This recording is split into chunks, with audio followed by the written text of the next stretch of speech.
Happy Devil's Wednesday. This is the State of the Fan Address, episode 342, titled Just Wasn't a Good Fitz. Punny there. I'm your host, Sam Wu, here with pucksandpitchforks.com editor-in-chief Nick Villano, as we're streaming live on Facebook Live, YouTube Live, X Live, Twitch, and now on Instagram Live on the Let's Go Devils Network. Talking some more Devils hockey, the state of the fan, state of the team, GM lists in New Jersey. Lots to talk about, lots of speculation out on the interweb. Nick, I'm going to let you roll right now because I don't even know what to think right now because there's just been so much stuff, and I'll be honest with you, a lot of this stuff has already been discussed before on the Let's Go Devils podcast, and it seems like the mainstream media is following. I mean, listen, how many times have I brought up Shanahan? Yeah. 10 different episodes? Have I brought up? Look, listen, Shanahan has made the most sense. There's one thing that I think would stop Shanahan from coming to the Devils. Do you know what that is? David Blitzer? No. Oh. It's if the Rangers fire Drury. That's the one thing that I think would stop Shanahan coming from the Devils. If the Rangers don't fire Drury, I think Shanahan to the Devils is a lock. And I'm going out on a limb here, but that's what I think. I think that Shanahan to the Devils is happening. I think it's a good job, despite all its issues. It's a good job. There's moves to be made here. Now, the no-move clauses stink. The no-trade clauses stink. But here's the thing. There is a way out of the Markstrom contract that's it's a little iffy, but I think you do it. And I wasn't aware of this, that the way that it was written on a friend of ours, I won't call them out, but it was confusing. I was corrected yesterday, so thank you. I'm forgetting his name, but he's one of the capologists on Twitter. Basically, if the Devils take Paul Cotter to arbitration, they will get a second buyout window open, and Jacob Markstrom's contract will be available to buy out in that buyout window. So how it works is, Wow. Okay. you cannot buy out Jacob Markstrom's contract in the first buyout window because his contract has not started at that point. The buyout window is, I believe, like a couple days after the finals to like 2 weeks after the finals. And it cannot go past like June 30th. The buyout window cannot go in to the new league year. It has to end before the new league year. All new contracts start in the new league year. So you can't buy out a contract that has not started. That is league rules. Mm-hmm. The second buyout window comes after arbitration, which is at the end of July. So the Devils have two guys eligible for arbitration on the roster this year.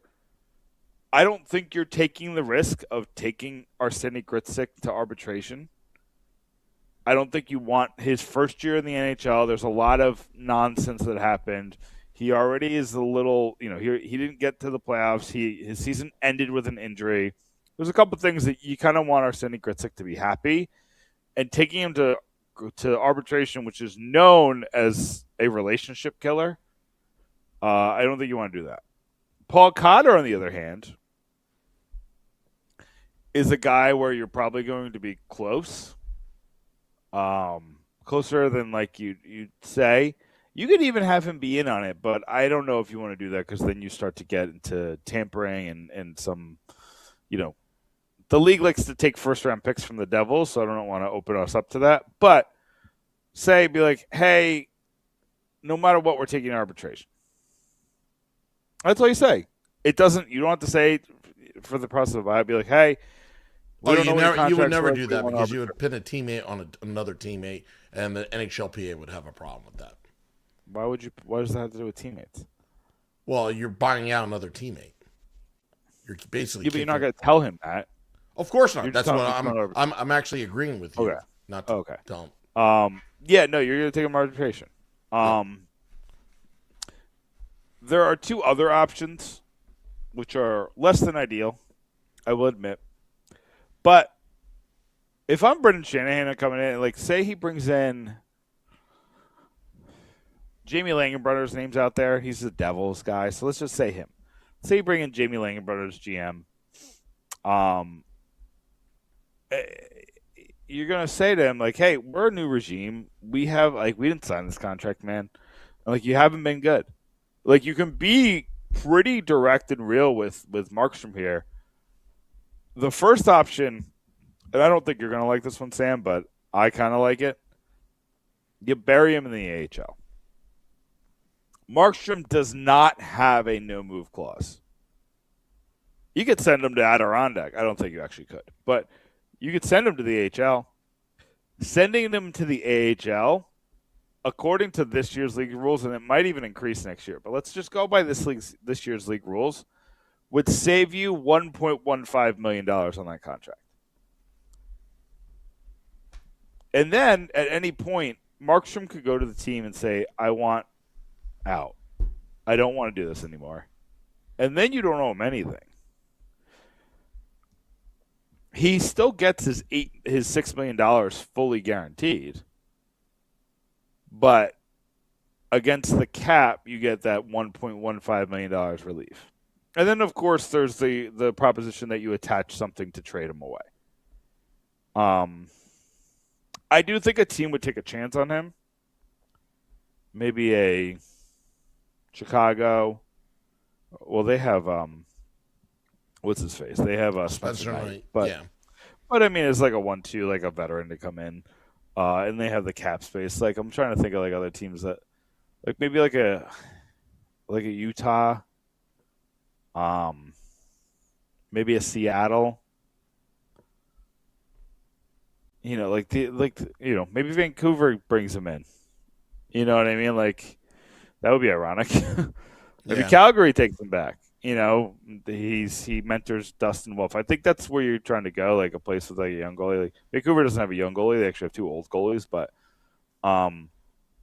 maybe even like a Pittsburgh takes him in, because Pittsburgh doesn't really have a starting goalie right now. They have the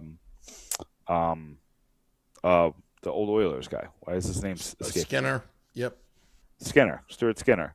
They have Skinner. I don't know if they have anybody in the pipeline. Here's the deal, Sam. I would 100% much rather go into next year with Nico Dawes and Jake Allen than Markstrom and Allen. I just agree with you 100%. I would agree with you 100%. My guy for GM is Langenbrunner for a variety of reasons. I haven't done the research. What has he done that makes you confident in him? He started in Boston. Well, he's been around the league, but obviously his credentials as a player, Stanley Cup champion, a captain of the New Jersey Devils.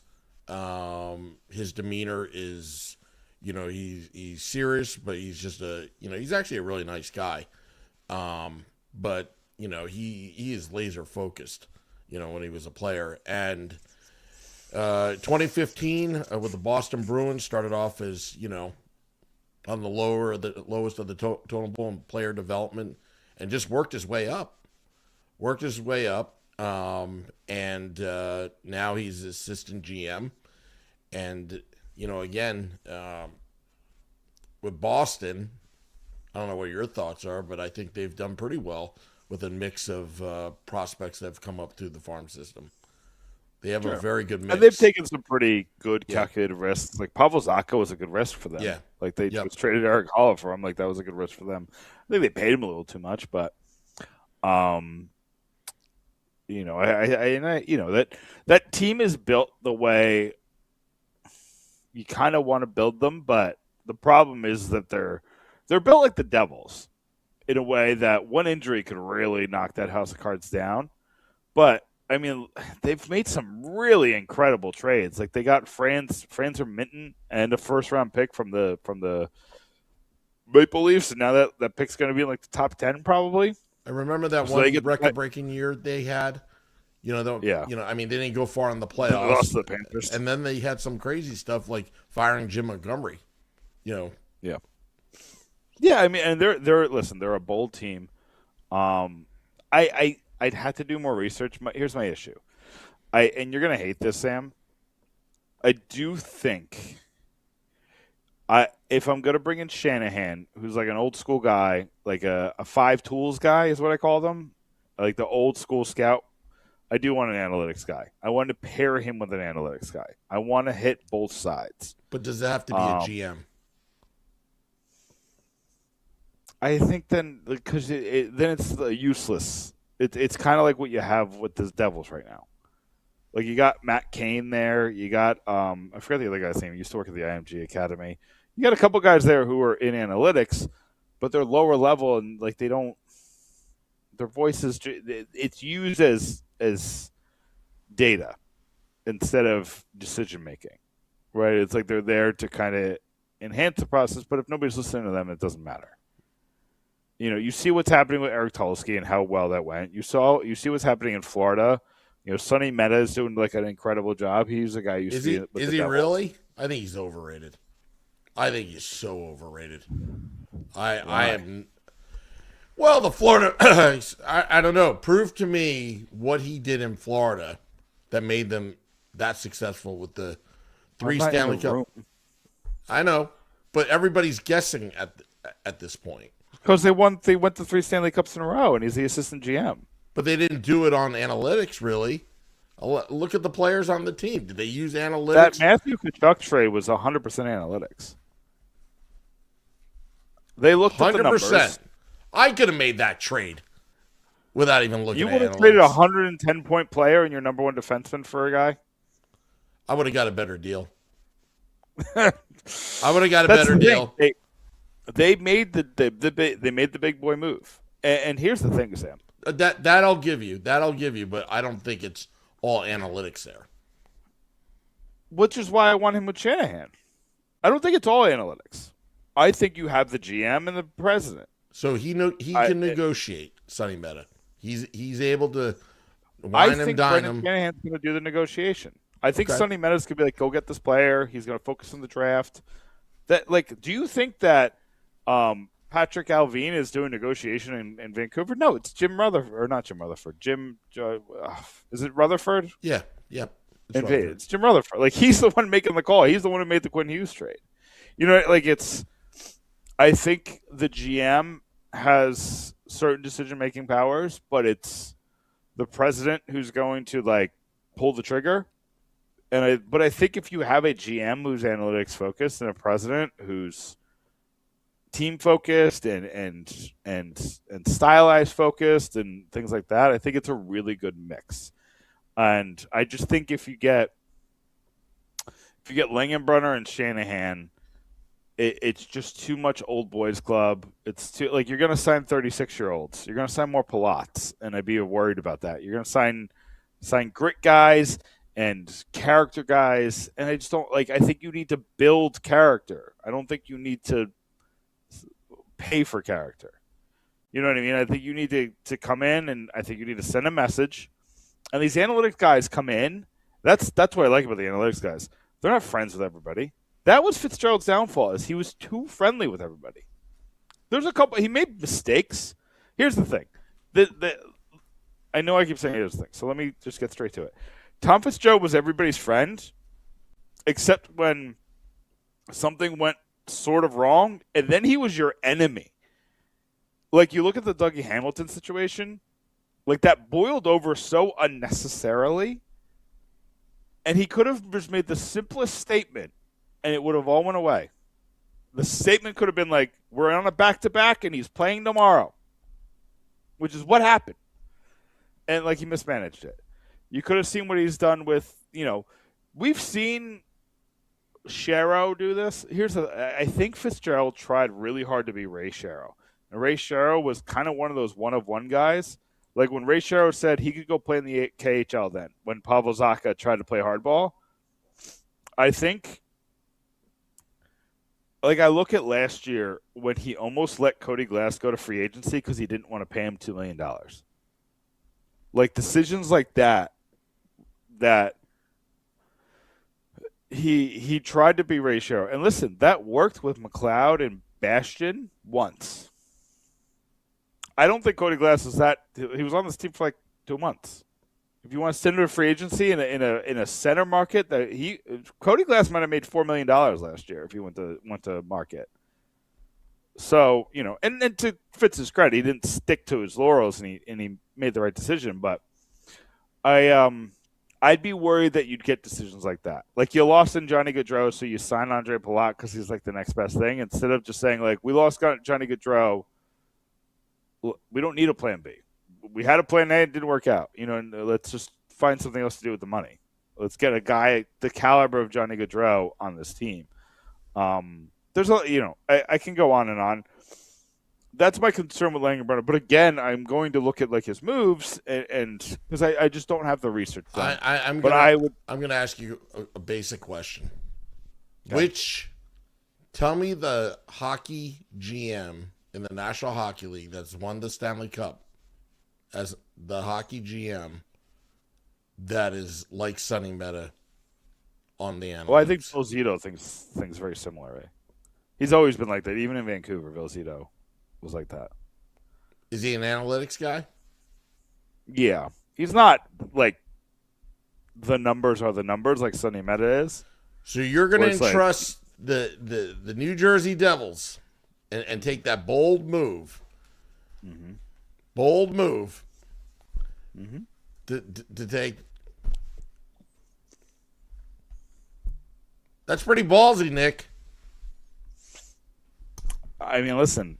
But again, I don't want him to be like some people are calling for him to be the president of hockey operations. I don't want him to make all the decisions. I think he needs to learn how those decisions. I think he needs to be in that seat and understand the stress of that situation. Before he's kind of in that bigger role. But there's talk about the Devils bringing back Tyler Dello, who's the assistant GM in Carolina, who's another pure analytics guy. There's talks of upgrading Matt Cain. I don't see that one. But John Chayka, who's a guy I've brought up. He's not even in the league. He's not even in the league. But I brought up but Sam, nobody brought up John Chayka before me. There were people who brought up Shanahan before me. Nobody mentioned John Chayka before me. I'm sorry. I'm calling that out. I'm not even like trying to be that guy, but I don't need to be first, but give me credit when I am. Nobody was talking about John Chayka in December when I first brought him up. But I was like, there's a guy. Go get him. And yeah, I was talking about him because he was available. I did some research on if he'd be willing to take it, and I was told at the time he was not. So I did get some source information there. But here's the deal. You need a guy with – I don't know if I'm allowed to say this, but I'm going to say it anyway. You need a guy with brass balls or a girl. There got to be you got to get in there, and you got to have like cojones the size of watermelons because you have to deal with the Jacob Markstrom situation, which is a mess. You got to deal with Simon Nemec, which is a mess. You got guys with no move clauses, which is messy as hell. You got guys you got to move off this roster. You got the Dougie Hamilton situation, which is a mess. You got the Quinn Hughes situation, which is a mess. You got you might have to break up the core. You have to evaluate whether that's what you want to do, which is messy. You have Nico Hischier, which doesn't sound happy. Nico Hischier does not sound happy to be here. Your captain doesn't sound happy to be here, and his contract has one more year on it. And I'm going to say something that's going to shock you, Sam. What? If he doesn't sign by September 1st, trade him. Oh, I was saying that on the morning boo practically. Not September 1st. I don't. But you have to make smart decisions. I would love to have Brady Tkachuk on this team. But I'm going to say this. Brady Tkachuk is not Matthew Tkachuk. But Brady Tkachuk is probably going to go for more than Matthew Tkachuk went for. So you have to ask yourself, what is Brady Tkachuk worth to you? I think he's worth a lot to this team specifically, and I think he's the type of player that you add in and this becomes a winner. Even if, like, say you trade Jesper Bratt plus. It depends on what that plus is. I think Jesper Bratt and Brady Tkachuk are the same value. But that's just not how the league works. So Brady Tkachuk has the reputation, so he's going to go for more. And I'm fine with that. I'm fine with overpaying a little bit for the piece that you really need, especially if he's got a little term. I think he has 2 more years after this, especially if he has a little term. And you lose a guy, I think Brad has, 6 more years or 5 more years? It's fine. I think if you have Brady Tkachuk and Timo Meier, you're going to take some of those hard minutes off of Timo Meier. And you're going to get Timo Meier back to a 35-goal scorer. And that's really important. You can't do that with Brad on the roster. But if I'm trading Nico Hischier for Brady Tkachuk, then I'm worse. By a lot. Because now Cody Glass is my second-line center, and centers are incredibly expensive. The only way, if I'm doing that trade, then I'm calling Seattle and saying, give me Shane Wright, and then I'd have to look at free agency. Okay. I'd have to see if there's there's Trochecks out there, but I don't think that's you're going to way overpay to get him off the Rangers, right? Like, that's just not something that's going to work. I'd call Philly and be like, I don't even know if that works. I'm trying to think of who you can get to be like a 1 or 2 year center to see if you could develop Shane Wright into that second line center. You really just need a year. Do you know who I want, Sam? Here's who I want. I'd call Chicago. Yeah, well, that'd be nice. I would get Shane Wright. I would call Chicago, and I'd overpay for Tyler Bertuzzi. I like Bertuzzi. I think he's a good player. And I think Bertuzzi and Tkachuk together would feed family. If you had a line with Bertuzzi, Tkachuk, and Meier, that's your Florida Panthers line. That's how you win championships. You send that line out there, and there's everybody gets a little tight. But again, I know I'm going 30 steps down the line. This is just kind of how my brain works. But let me ask you this, Sam. If you go into next year and your top 6, let's say you have a line of Bertuzzi, Tkachuk, and Meier, and then you would have to have a line of Hughes, Brown. I'm trying to think of I think Gritsik will be ready to be on that pair, but I'd be a little bit worried about putting all my eggs in that basket. I'm an outside the box thinker, Nick. I have my conventional ideas, and I got my really bold ideas. What the Devils can do if I was GM. I would just start cutting the fat, and identify who you want to go with long term. It's obviously the Jack Hughes, Nico Hischier, everybody else.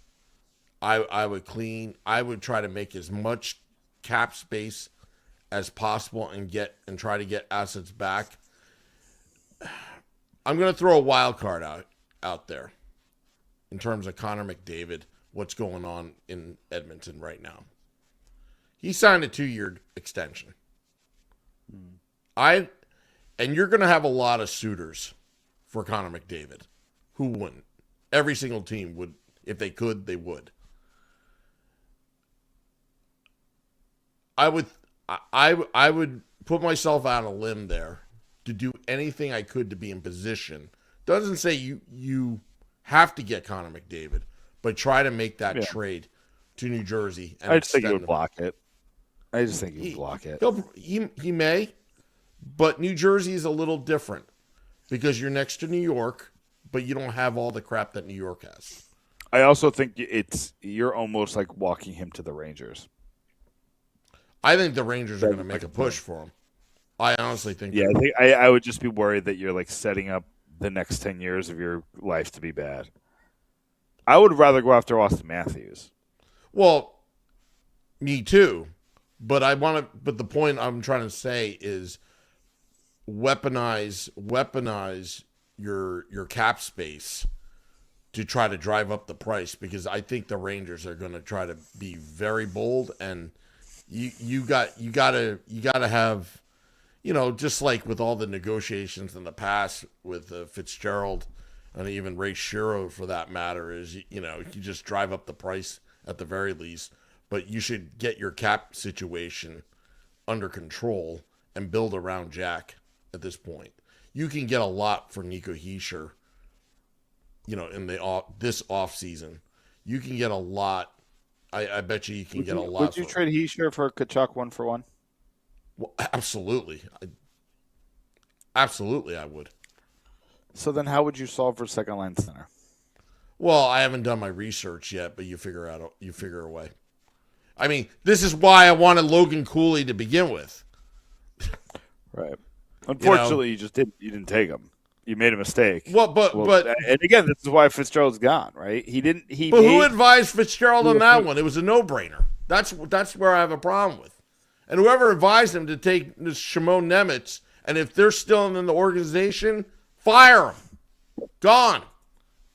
Listen, they made it was similar to how they took Hischier over Cale Makar.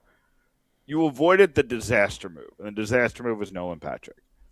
The Devils avoided the disaster move. The disaster move would have been David Drishik, who's I think is he in Philly now, and he's an NHL player, unlike Patrick. But yeah, I'm all about cutting a lot of these guys right now, just to get as much. I don't want value. to get rid of Hischier, but if he doesn't want to be here, then you can't walk him to free agency. And I don't want to go into the next season with that over our head. I'm being actually respectful to Hischier when I say this. This is no longer his team, but you can't demote him either because he doesn't deserve that. Send him to a place where he can. If you ask the players, though, the players say it's his team. The media says it's Jack Hughes. Yeah, but that's according to the media. Like, they're never right. I look at body language. Nico looks like he's hurt all the time and, struggling. The body language, I don't like it at all. It's Jack's team. It's been a bad body language for Hischier. I'll give you that. I'll give you that 100%. I don't like he doesn't celebrate when he scores his own goals. Yeah. You know what I mean? And Jack Hughes and yeah, I do think it's been a bad year. And then honestly, you brought this up at Vinny's wedding, but whether they should strip the C from Hischier. I brought that up. I don't remember, but you did. Yeah. And I said it was insane. I think it would have been stupid to do midseason.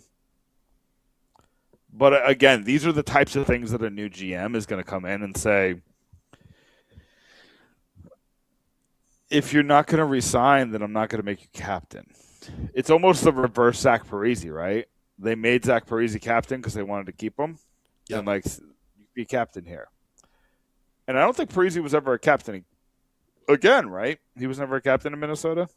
No, I think he was the alternate. Who was the captain in Minnesota? Was it Gabrick? I think it was Gabrick. Was it Gabrick or yeah? Yeah. That probably makes sense. Well, Parise was a different situation. From what I remember through the rumor mill, it was his dad that really wanted him in Minnesota. Right. And his dad ended up passing away not too long after that. So, again, I don't hate Parise anymore. I kind of got over that. You know what I mean? Like, he was a free agent. Yeah. They leave sometimes. You know what I mean? I don't like how he did it, and that's why I traveled. No, he was talking to Suter in the playoffs while they were making a cup run about where they wanted to go. Mm-hmm. They were texting. So I didn't like that. Like, focus. You're going to the cup. Like, put this in the back burner. But we're coming up to the end, Sam. First of all, I didn't even get to talk. I wore black because it's Tom Fitzgerald's funeral.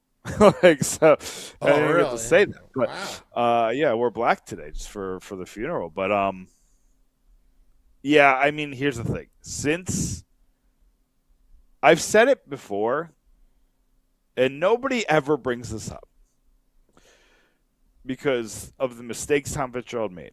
But the Devils got screwed in 2023. Playing a team with 5 days rest when they had 1 day's rest coming off a ridiculous 7-game series against the rival. It was an emotional roller coaster, and I think Lindy Ruff mismanaged the Hurricane series. I think he got tight.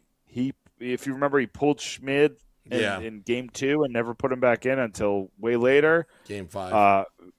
Vanacek looked terrible in Game 3. Gave up 4 goals, but the Devils scored 8, so he kept going with them. But I just think that was where I kind of was out on Lindy Ruff. And I was willing to give him another shot just because of how well the regular season went. But he just didn't feel like a playoff coach. And the Devils needed a playoff coach. I was willing to give Sheldon Keefe a chance because I really thought Sheldon Keefe was going to come in and bring the right attitude. And that was the reason why Sheldon Keefe failed, is the reason why I didn't want Craig Berube, is that I didn't think that the attitudes would mesh. I've said this. I'm going to say it again. I don't think that Keefe was ever really bought in. And maybe I'm going to get in trouble for that. Maybe I'm going to get a phone call. It just seems like his heart is still in Toronto. And he needed the year to kind of get over that heartbreak of it not working out. He had his dream job and he failed. And they instilled him into a situation that needed a really good hand on the wheel. So you're saying the New Jersey Devils was the rebound after a breakup? For sure. Okay. For sure. I just want to use that analogy. But they're the rebound. There. Like, you ever see people who marry the rebound? Yeah. I've seen it before. Yeah. Because you're like, this is fine. This is safe. There's the fire is not lit. But I don't know. I don't know how people would do that. I've seen it. I'm amazed by it.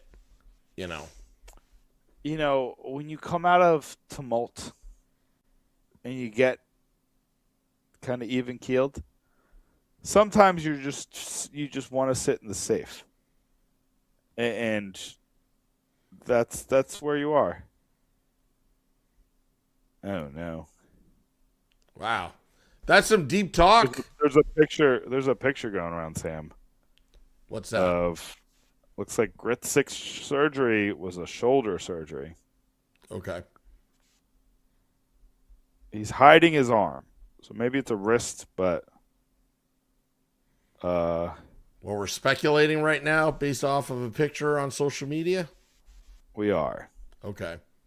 But he has his arm as if it were in a sling, but it's in a sweatshirt. So, again, I mean, listen, like these guys get surgeries. It is what it is. Can I make one point that I caught when we were talking about picking goalies? Mm-hmm. It's amazing how you talked about the Lindy Ruff kind of messing up that goalie situation during the playoffs. Yeah. And I've been saying it throughout Sheldon Keefe's tenure, which goalie to play. It was so bad that he didn't pull Markstrom in the first period. Like But go ahead. I just wonder who's advised. Like, is it Sheldon Keefe or is he getting like? It's like it seems like the same freaking pattern, two different coaches, but the same crap is happening. It's just weird. That's why like any of the Devils' decision making, was Fitzgerald a puppet and here's David Blitzer. Okay, this is my toy here. I want this. I want that. I always wondered that. Yeah, I don't know how you went with Markstrom at all. I don't know how you went with Markstrom at all. I know he got the shutout, but like he hasn't been good on a night's rest. And it was clear in 4 minutes that he wasn't himself. And the team was going to need a boost. And your season's on the line. It's fine if you want him to find his game in November. It's April, and your season's on the line. If they won that game, Sam, even with Ottawa winning, if they won that game, you start to think. And I know you were thinking the whole time. Columbus and Flyers would be at 90 points right now, and the Devils would be at 85 and going for that third Metropolitan Division. I had this whole thing mapped out. And the psychological damage of the Devils, if they were to beat Philadelphia outright, with 2 solid points, would have put the pressure on for tomorrow's games.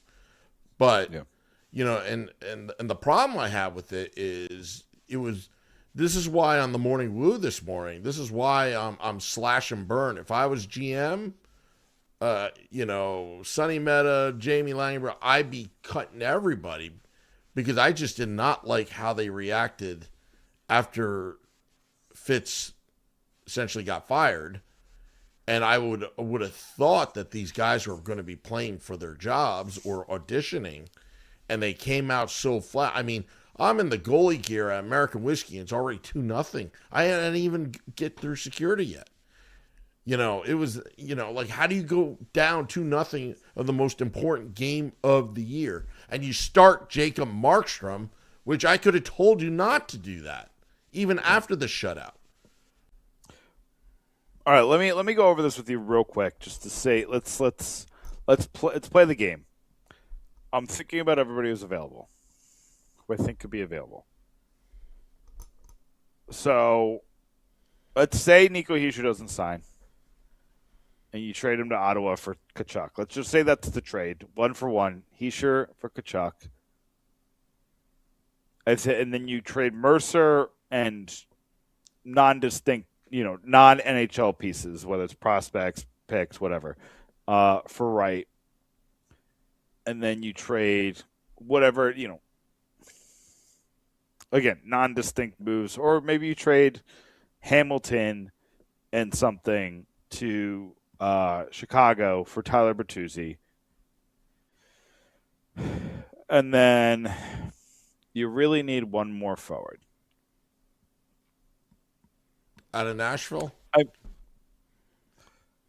I think you call Dallas and say what's it take to get Jason Robertson. I don't think you have enough anymore.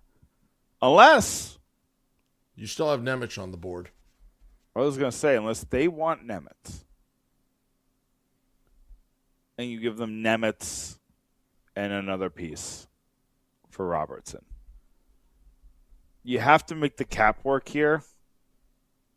You lost Hamilton, which helps. I think you would still have to get rid of I think you got to get out of Kovacevic. Yeah, and there was no reason for it. The reason he gave him that contract is because he was happy he had a win. But there was already signs that Kovacevic was kind of a Siegenthaler merchant. And he's been bad this year. And I know he's coming off a torn ACL, but his decision-making's bad. He's not going to the right places. So I'm very concerned there. So I think you have to get rid of Kovacevic. You don't even need to get anything back for him. Just try to get him to another team. So then what you're looking at is so you're Robertson's like the number one. You know, there's other guys that I think you could try. Let me just see if there's a free agent that makes any sense. The free agency is kind of bum this year, which stinks because it was kind of bum last year. Well, do you know who has the most points of all the free agents this year? no. Darren Radish on Tampa. But obviously Alex Tuck's out there. He's going to get stupid money. Anthony Mantha is an interesting one, but I think he's going to get overpaid. Charlie Coyle's an interesting one. I think he's going to get overpaid. Patrick Kane, I don't want Patrick Kane. Do you know who's 11th in points for free agents? No, I don't have it in front of me, Nick. Yeah, you wouldn't guess that. But it's Marcus Johansson. I didn't even realize he's still in the league. I know. But Bobby McMahon is a guy who's interesting, especially as a guy who can play center. Anders Lee is a guy who I would definitely sign. I like Anders Lee. The problem is he has the same amount of luck as Timo Meyer. Like they can't score just by getting into high danger areas all the time. Mason Marchment is a guy who had a bad year because he hated Seattle. He hated it, Seattle. Just looking at some of the other names. Like Jamie Benn's a free agent, but he's kind of cooked. There's a couple guys on here. Oliver Bjorkstrand, I don't think he's a top 6 guy, but I think if you get him for cheap, I think he's a guy that you would want on this team. But again, none of them solve for what you need them to, and that's playing next to Jack Hughes. I think the only guy who could play next to Jack Hughes is Alex Tuck, and maybe Mantha, but I don't want to pay either of them what they're going to get. Maybe you get Claude Giroux in here for a year. He's 38 years old, but what did he have this year? All these guys you listed, I don't want. I'll be 45 points. All these guys. Yeah, I'm not. Yeah. Sam, I don't really want them either. Yeah. Hey, here's the crazy thing. You could get Ovechkin. Still scoring 30 goals. Will solve your power play in a jiffy. Yeah, I mean, listen. And I'm not even going to go over the restricted free agents because it's just pointless. People just don't do it. I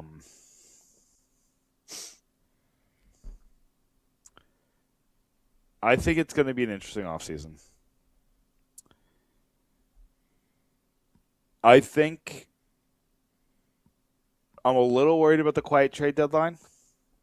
Just overall. Like, not even just the Devils being quiet, just the quiet. Like, teams seem to be willing to just stick to their price. And but anyway, I think a lot of it was cap situations, Nick. Once you get into July 1st, that's a totally different ball game, Yeah. And also, the Quinn Hughes thing as well. What do you do with that? Do you wait? Sure. So you're going to have to. Sure. What's the strategy here? If I was David Blitzer, and I'm taking Sam Wu out of the equation. If I'm thinking like David Blitzer, so I'm trying to pretend to be him. All right. I would have a sneaking suspicion that he would love to have Quinn Hughes here. Of course. Yeah. So, but sooner rather than later. Because July 1st is going to come, and if he doesn't extend with Minnesota, that's when you have to pry him out. Would you do Heischer for Quinn straight up? Do they need Heischer? What does Minnesota need? They need a center. Well, there you go. Eric's back. And I don't even know who else. They probably have another one. You can package, because as soon as you trade Heischer, the other, I would have to do an evaluation on Timo Meyer, what to do with him. So Just these contracts. I want to get a lot of these contracts off the book and but I don't want a total overhaul. It's more of a retool because whatever worked didn't work. I mean, what I just said is a total overhaul. I'm looking at Teacher, you lose Hamilton, you lose Nemitz, you lose Mercer. That feels like a total overhaul. Overhaul is you trade Jack.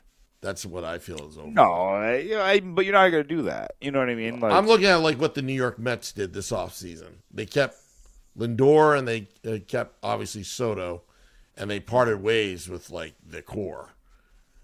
That's I don't consider that as an overhaul.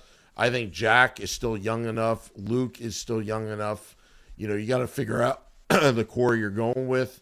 I'm thinking of breaking up the core and just leaving Jack part of that core, the 3 out of 4, figure out what to do. And then the new core would be Quinn Hughes, possibly Brady Tkachuk, maybe Jason Robertson. That's my mindset right now. And also get out of these bad contracts like Markstrom, Kovacevic. Dylan, yeah, could you trade Dylan? Not that I want to, but, I get why you'd want to trade Dylan. I liked Dylan this year. I did. I really did. And what is he making? $3 million? 3.5, I guess. Yeah, and it's his last year of his contract. I think you can get out of Dylan. I think you can get out of Dylan for value, right? Yeah. I think you can get a second round pick or something for him. I just don't know if I want to. Eventually you got to have some $3 or $4 million guys on this team. Especially on that last line. And there's not that many better 6 defensemen in the league. You know what I mean? And maybe you can argue with me that Colton White can do his job, and I can hear you on that. You know what I mean? I do want to say, we got 2 minutes left. Can I just go over the lineup that just went through my head, and you tell me if you're confident that team makes the playoffs? Okay. So the lineup I have, let's say you don't get Robertson, you go into the season with cap space to make a move later on. So your top 6 is Meyer, Bertuzzi, Tkachuk, Gritsik, Hughes, and Bratt. No, you do Bratt, Connor Hughes, Brown. So there you go. Your third line would be Gritsik, Haminahu, Wright. And then your fourth line would be Nason, Glass. I really like this Mark McLaughlin kid. I think he's good. But again, it could be. I feel like I'm missing something. Oh, Cotter. So, I think I think they're going to trade Cotter, but let's say they do the arbitration thing and Cotter's still on this team. I don't hate Cotter. He's just maddeningly inconsistent. Is there anybody missing from the forward group?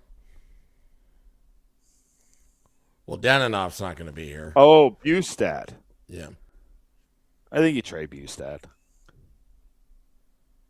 He's too good to be an extra, but he's not good enough to push Cody Glass to the third line full time. Cody Glass is having the heater of his life this year. I don't think it's sustainable. I think he could be somewhere in between what he was last year and this year, where he could be a 10-goal guy, a 10 goals at even strength guy. But I don't think he's going to be a lead the team in even strength goals kind of guy. So that's the forward group. The defenseman group, let's say you're going to wait till midseason to get Quinn or to go after him, but you've traded Dougie, you've traded Nemitz. So, I'm looking at something. This is what I think. This is what I would do. And you're going to call me crazy, but this is what I would do, because trading Nemitz means you need a puck-moving defenseman, and I'm giving the keys to Seamus Casey in that third line with Brendan Dillon and seeing what I get. I would do it. I'd take that risk. So you got Luke Hughes and Brett Pesce for your first line. You got Jonas Siegenthaler and I feel like because we've gotten rid of 3 right-handed defensemen if you get rid of Kovacevic. Or you can do the thing where you have Siegenthaler and Kovacevic do the shutdown defenseman line. There's issues with that, but let's just say for now that's the line. And then your third line is Seamus Casey and Brendan Dillon. And then your goalies are either Nico Dawes and Jake Allen or Jacob Mark. Well, let's just say we're getting rid of Jake Markstrom. So you're either doing Jake Allen and Nico Dawes, or you're doing Jake Allen and John Gibson or something. Like somebody you get somebody for a year until Yegorov or Malik is ready to be a backup or something like that. So I just told you a whole roster, a lot of moves. It changes the identity of this team completely. Do you think that team makes the playoffs that I just mentioned?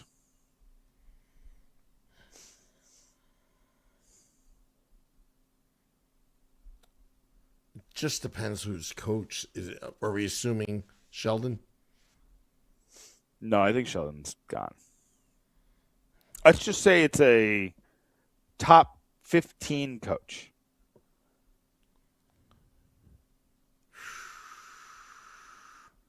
And who's in goal?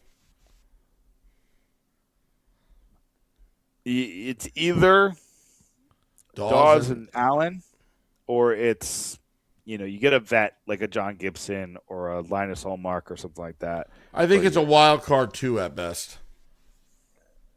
Okay. But it's going to be an exciting team, only because the Eastern Conference is so even right now. I think you can get Metro 2 with that team if Jack stays healthy. That's true. I think you can miss the playoffs if Jack gets hurt. And it just puts us – it does put you a little bit in the same position you've been in. But there's at least variance with that team. I think there's a possibility that Shane Wright plays really well. Did I even mention Shane Wright? I didn't mention Shane Wright.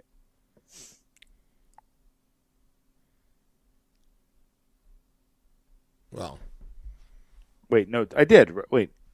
No, I don't think you did. Yeah, because, if Cody Glass is fourth-line center. Yeah.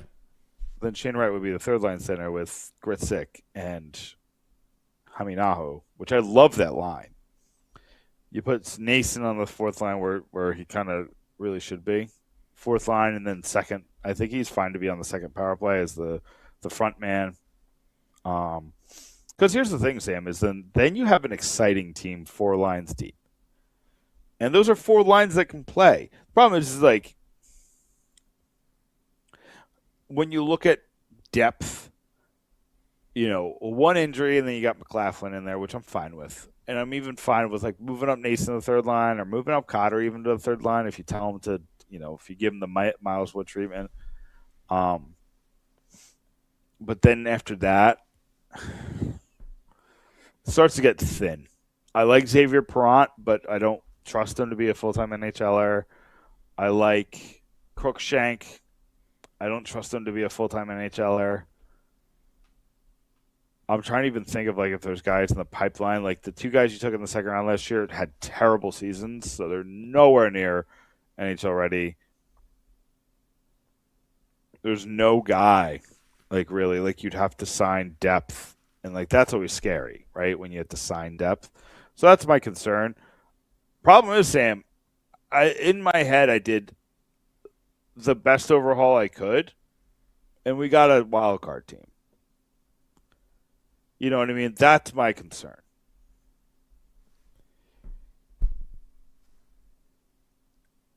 And truthfully, it comes down to goalie, right?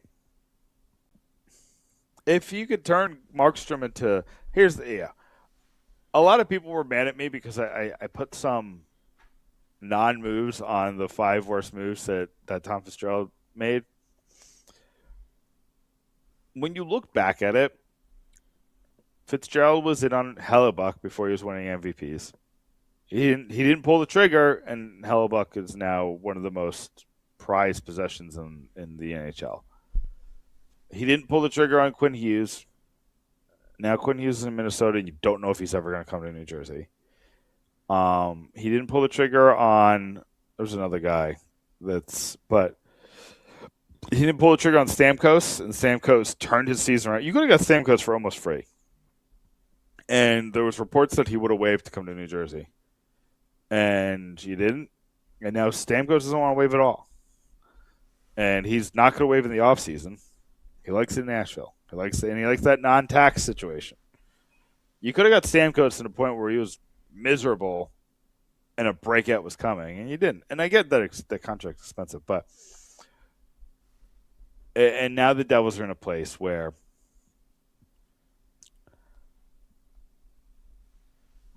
you almost have to do a lowered expectation year this year because the pieces just don't fit right now.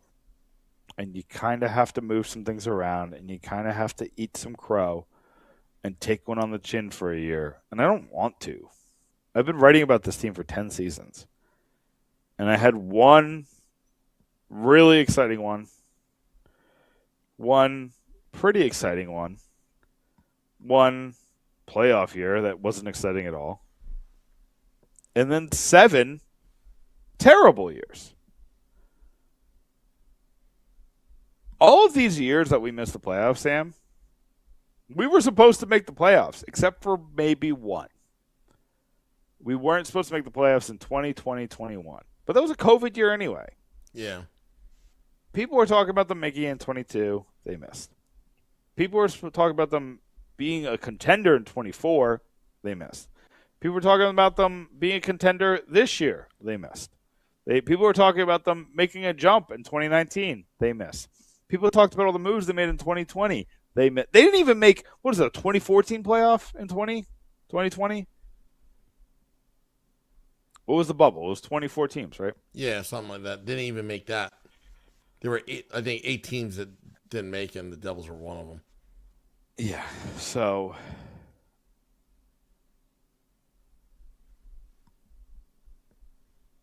I don't want to face reality, but reality is the next GM has Jack Hughes, and everything else is a mess. And that's it, Sam. Yeah, well, we're going to be talking about this all summer. I mean, this is going to be, I think we're going to have a busy summer, Nick, with the podcast. I think there's going to be so much news just sprinkled throughout 6 months. That actually the season is actually starting earlier, rumors are, this upcoming season, next year. I think it's starting on September 29th, from what I heard, the rumors. So, say that one more time. September 29th, I think the NHL season starts next year. That's crazy. Yeah. That's April 10th. Yeah. Yeah, because we have 84 games next year. Yep. So it'll be a busy summer for the New Jersey Devils. Hopefully it's not, again, the next year is going to be so important because it's going to set up the next 5 years, 5 to 7 years. I disagree slightly, but we could talk about another podcast. Okay. I don't think this year I think this year is important in so fact that you have to erase some of the mistakes.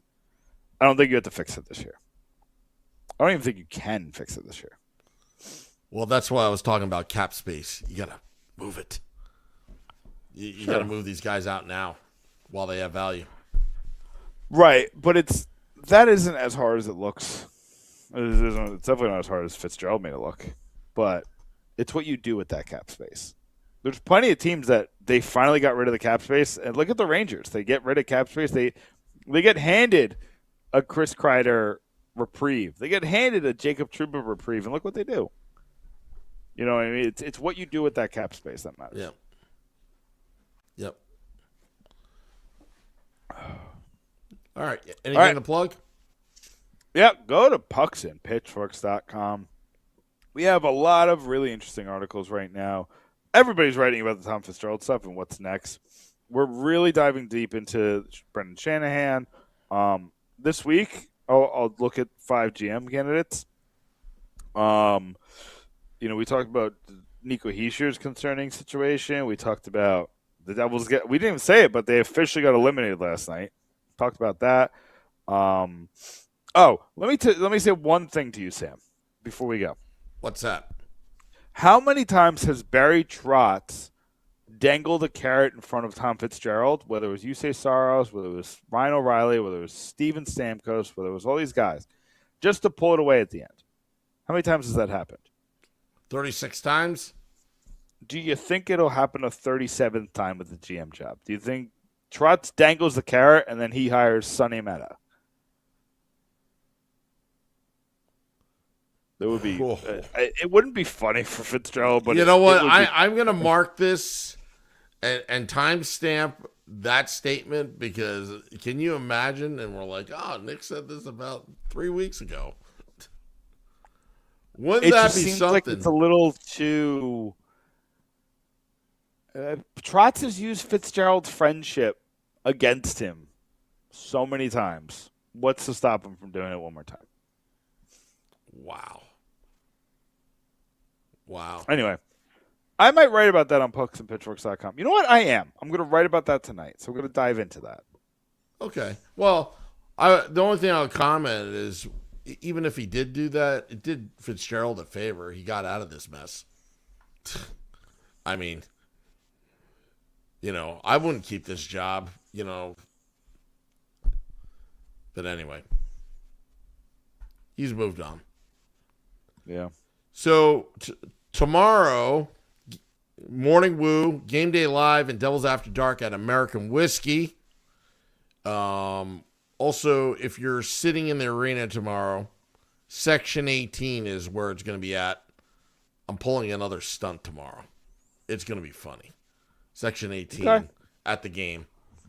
Not going to tell you what it is, but yeah, it's actually going to be pretty funny. And hopefully hopefully there's somebody. Maria, I need you to videotape it. Anyway. All right. Well, that's all I got. Get in there. Yeah. All right, buddy. I'll text her. But all right, so we're getting out of here. Thank you. Dropping the podcast in about 20 minutes. Go to pucksandpitchforks.com. Just go to pucksandpitchforks.com. Great website. Been talking to Vinny Parisi offline. He's got a story up this week. Yeah. He's got 2. Yeah. He says he's like a writing machine right now. Don't disturb me. Yeah. So, but, all right. Well, getting out of here. See you tomorrow. Go to pucksandpitchforks.com. Until next time, let's go Devils.